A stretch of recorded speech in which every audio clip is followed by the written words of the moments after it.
Hello, and in today's video, we will be discussing the late May 1998 tornado outbreak, as well as the derecho with it. The derecho in a little bit less detail. As is tradition, starting with our event overview, we had the total of 60 tornadoes spawn, both from the outbreak that started in South Dakota and also all the way from Indiana to North Hampshire.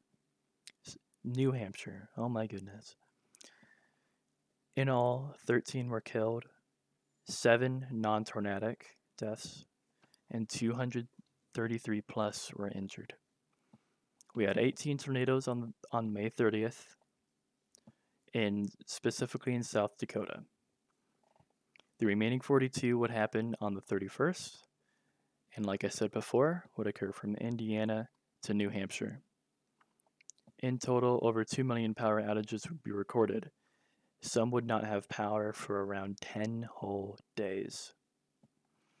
The derecho, as we can see, starting in Minnesota, Wisconsin, trekked its way. Let's take this point from 1 a.m. May 31st and then 11 a.m. and this ends at 11 a.m. in New York. This is not actually when the derecho ends, just on this hand-drawn map. That moved from Wisconsin to New York in 10 hours. That is insane. And given the location of the start of this derecho, and like I probably just said, because I completely forgot if I did or not, this derecho would spawn from the same low pressure that spawned the tornado outbreak in South Dakota. We move on to our tornado notables finally. We are going in reverse chronological order here. So this is actually one of the last tornadoes to occur. Our first notable, moving beyond that, is the Salisbury area, Pennsylvania F3. This tornado had a track of 20.8 kilometers long and had a maximum width of 805 meters. One fatality was caused when a church steeple collapsed onto a car. And as you can imagine, causing that car to collapse. Around 10 to 15 businesses, 15 was the maximum number that I found, were heavily damaged, and many trees were downed along its path as well. Our second notable here is the Silver Lake to Milford, New York F3. With an 8-kilometer long path, this thing isn't too impressive, but did have a max width of 731.5 meters. 3 were injured, and it caused $800,000 in damage. This was seen to be multi-vortex, and just north of a town, dense forest was destroyed. Thankfully, that town did not suffer a direct hit. Later down its life, on its path, and at a different town, one house was moved off of its foundation. As you can imagine, this happened because New York isn't exactly well known for tornadoes. It might be known for New York City, go figure, but certainly not tornadoes. I think that title would go to Oklahoma, Texas, and Kansas for tornadoes. Another New York tornado, the Appalachian to Downsville F3.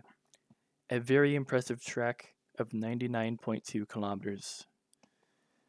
This tornado would injure several people and cause at least $2 million in damage.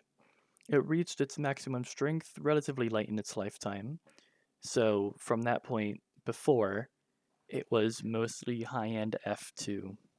While it was presumably high-end F2, it downed a 1,000-foot TV tower. We get onto the main star of the show, the Spencer, South Dakota F4, a picture of which is seen here. A monster. With a path length of 23 kilometers and a path width of 0.6 kilometers at its widest, this tornado would go on to injure 150 people and tragically kill 6.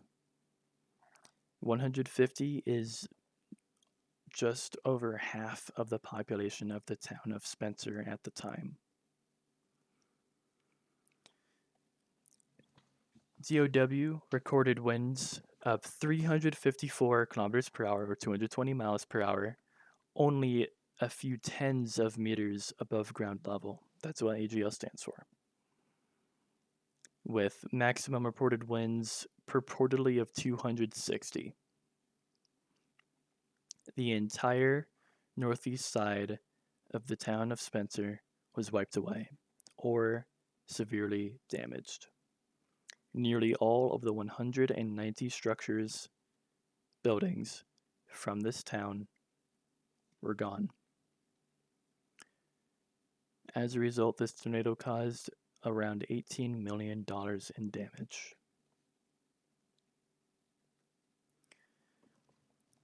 Our significance is that the Spencer F4 is the second most destructive and deadliest tornado in South Dakota history, only being beat out in both respects by another F4 that would happen in 2003.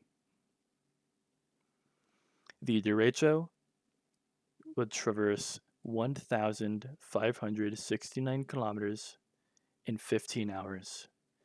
That's an average speed of 65 miles per hour or 105 kilometers per hour.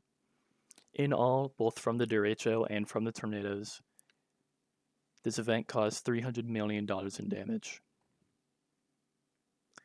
Going back to the town of Spencer, before the tornado hit, the population was 315. In April 99, it went down to 145.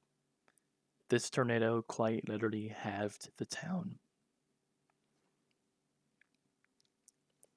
Going back to the derecho now, very interestingly, in Wisconsin, the winds from the derecho were heard up to 48 kilometers away. Now, I don't know how people would know that those are derecho winds causing that, but whoever actually figured that out, I applaud them because I wouldn't know where to begin to figure out how to find that out at all. I'll say that. But with this now, sorry, that was my dog. I don't know if you heard him or not. This outbreak and this event, so Derecho, does come to an end. As always, this info was gathered from Wikipedia and condensed down to make it a little bit more manageable, talking about the most significant parts of the event. I hope to see you guys in the next video. Thank you so much for watching.